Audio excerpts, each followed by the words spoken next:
నిన్న వాళ్ళు మాట్లాడతారు, రాయలసీమ లిఫ్ట్ను ఆపిందే నేను చంద్రబాబు నాయుడు చెవులో చెప్పినా నేను చెప్పంగానే నేను ఆపిండట. నేను చంద్రబాబు నాయుడు గారి మీద కేంద్ర ప్రభుత్వం మీద ఒత్తిడి తెచ్చి రాయలసీమ లిఫ్ట్ ఇరిగేషన్ ఆపించిన అధ్యక్ష. నా చరిత్ర ఇది, నీ నీతి గది.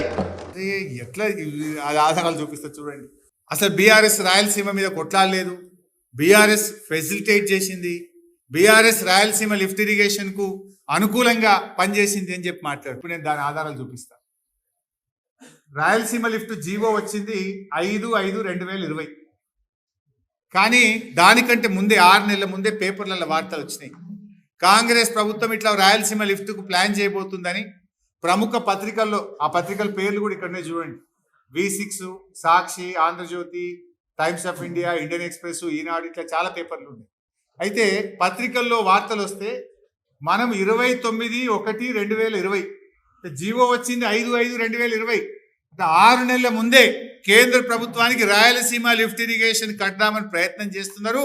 దాన్ని ఆపాలే, తెలంగాణ ఎట్టి పరిస్థితుల్లో అంగీకరించదు, ఇది చట్ట విరుద్ధము అని ప్రాజెక్టు జీవో రాకముందే 6 నెలల ముందు మేము కంప్లైంట్ చేసింది మన బీఆర్ఎస్ ప్రభుత్వం. అది మన నిజాయితీ.